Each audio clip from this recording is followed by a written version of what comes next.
इस पार्ट में जो प्रमेय हमने पार्ट 8 में देखी थी उसी प्रमेय से संबंधित दो प्रमेय और हैं, उनका एप्लीकेशन टाइप का, तो उसको हम इसमें देखते हैं। एक ही वृत्तखंड के एक और प्रमेय है हमारे पास यहाँ पर। एक ही वृत्तखंड के कोण जो होते हैं वो बराबर होते हैं। अब इसका मतलब क्या हुआ, एक वृत्त बना लीजिए पहले तो।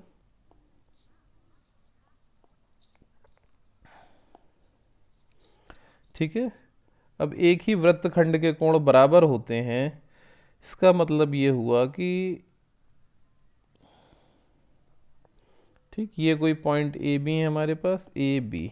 ठीक, अब अगर यहाँ पर मान लीजिए दो पॉइंट है सी डी। ठीक, अब यहाँ पर एक कोण बन रहा है ये, ठीक है, और दूसरा कोण बन रहा है ये।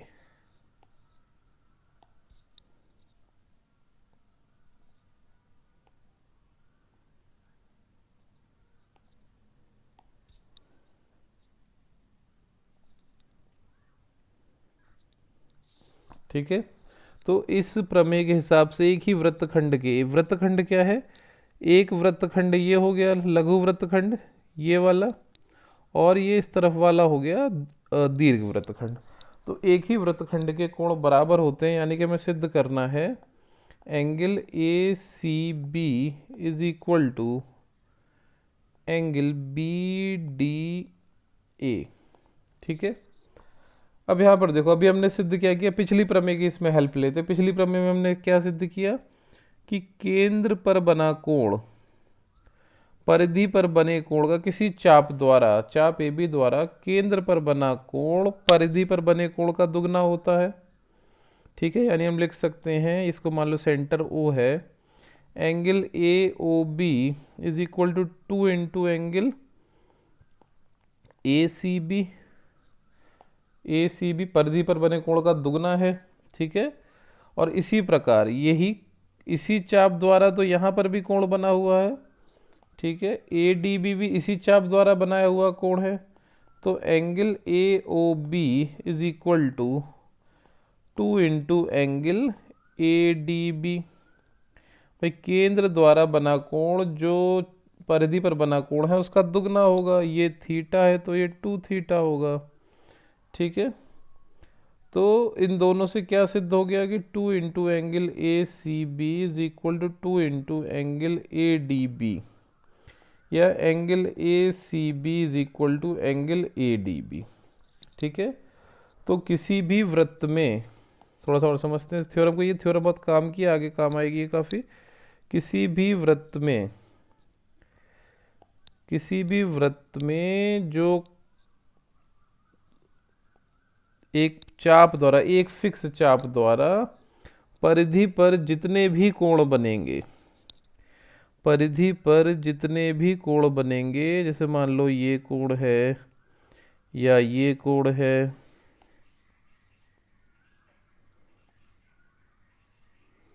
या ये कोण है, या ये कोण है। ठीक है, जितने भी कोण बनेंगे, जितने भी कोण बनेंगे वो सब बराबर होंगे जब तक चाप सेम है। जब तक चाप सेम है तब तक सारे कोण बराबर होंगे। ठीक है, तो अगर इनको बोला जाए ए बी सी डी, तो angle A is equal to angle B is equal to angle C is equal to angle D. ठीक, ये चारों कोण बराबर। किस कंडीशन में नहीं बराबर होंगे वो भी एक बार देख लीजिए। जैसे मान लीजिए कोई वृत्त है, ठीक, अब इस वृत्त में हम बोल रहे हैं ये इसका चाप हो गया। ठीक, तो कंफ्यूज नहीं होना है, इसलिए इस चीज़ को एक बार अलग से एक्सप्लेन कर रहा हूं मैं। अब यहाँ पर एक कोण ये है,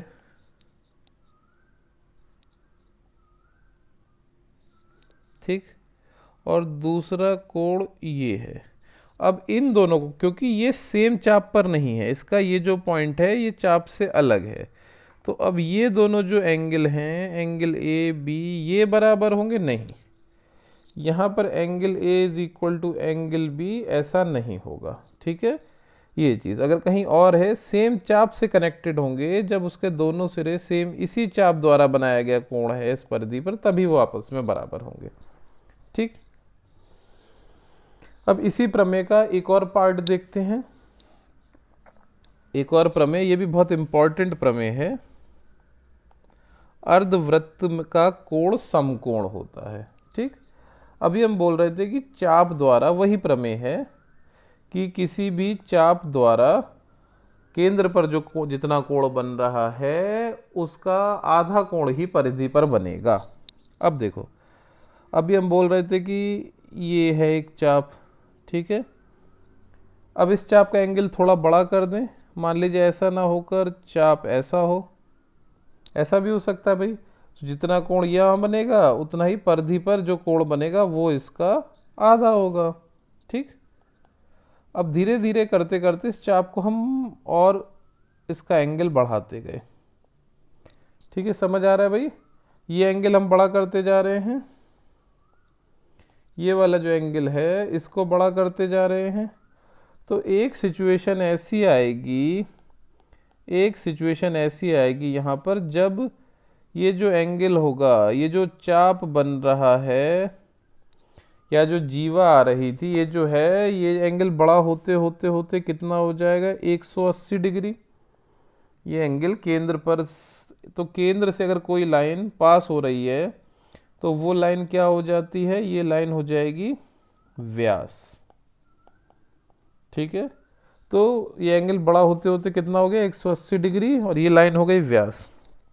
तो अभी ये जो चाप है ए बी, अब इस चाप ए बी द्वारा, इस चाप ए बी द्वारा केंद्र पर कितना कोण बन रहा है, 180 डिग्री का।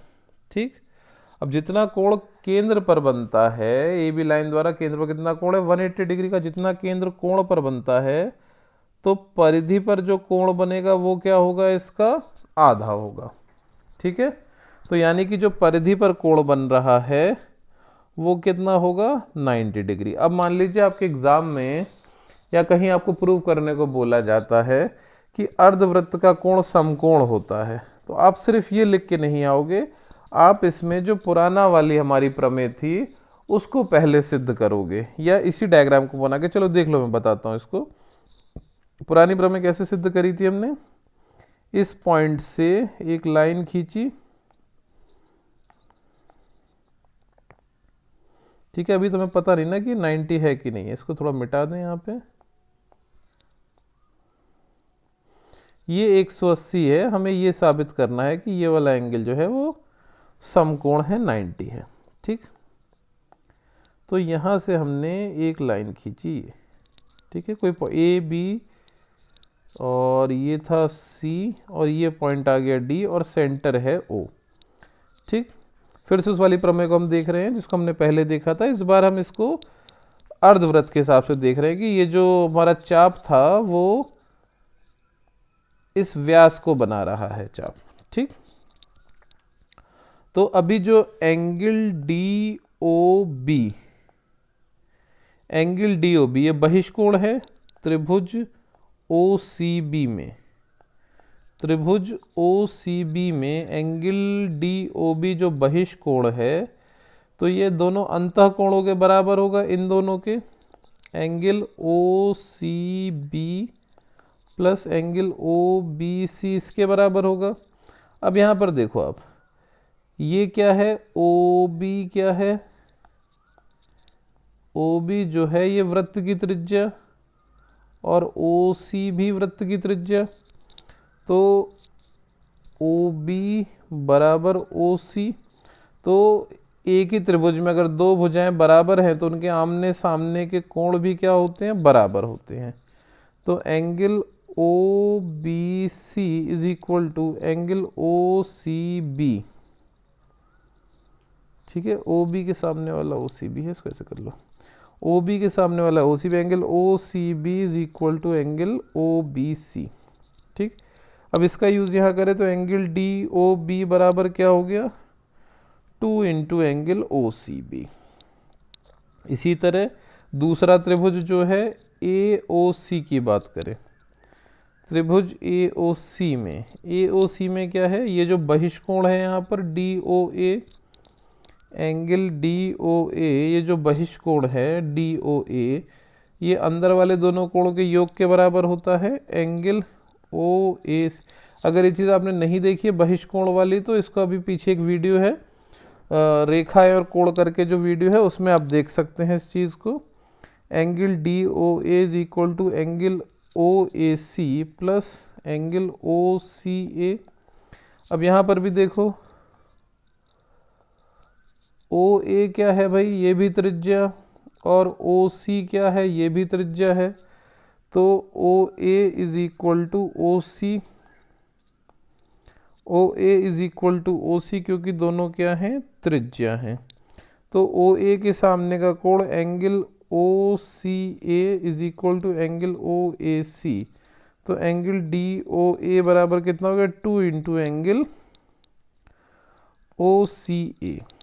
ठीक है, अब हम इस इक्वेशन को और इसको दोनों को अगर ऐड कर दें तो DOB और DOA, angle DOB plus angle DOA, DOB और DOA इज इक्वल टू कितना है, 180 डिग्री। ठीक, और DOB की क्या लिख सकते हैं, 2 इंटू एंगल OCB, और DO को 2 into angle OCA is equal to 180 degree. 2 common ले लिया, OCB plus OCA, OCB plus OCA क्या हो गया, ये पूरा एंगल हो गया ACB। Angle ACB is equal to 180 degree. तो एंगल ACB कितना आ गया, 90 डिग्री।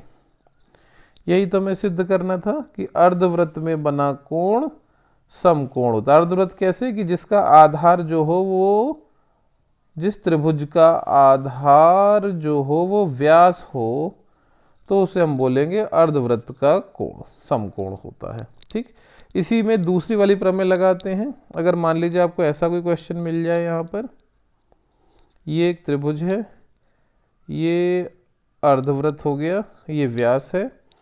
अब एक लाइन आपको ऐसी मिल रही है, ठीक, और एक लाइन ऐसी मिल रही है, और एक लाइन ऐसी मिल रही है। 3 आपको कोण मिले हैं। ठीक है, ये हो गया, ये हो गया, ये हो गया, AB है, ये CDE है। तो अगर आपको पूछा जाए angle ACB, angle ADE, ADB, angle AEB, तीनों में क्या रिलेशन होगा, तो जो तीनों ही एंगल हैं, तीनों ही एंगल कैसे हैं, अर्धवृत्त वाले एंगल हैं भाई। सेम चाप से बनाना, तो सेम चाप से वृत्त की परिधि पर बने सभी कोण कैसे होते हैं, समान होते हैं। अभी हमने सिद्ध किया कि भाई अर्धवृत्त में बना कोण समकोण होता है, तो ये भी समकोण है, ये भी समकोण है, ये भी समकोण है। तो angle ACB is equal to angle ADB is equal to angle AEB is equal to 90 degree. ठीक है भाई, यहाँ पर कितना कोण बन रहा है, 180। तो चाप AB द्वारा सेंटर पे कोण बना है 180, तो परिधि पर कितना कोण बनेगा, उसका आधा, 90 डिग्री। चाहे और जितने भी कोण होंगे सब कैसे होंगे, सेम होंगे। ठीक है, इतनी चीज़ क्लियर।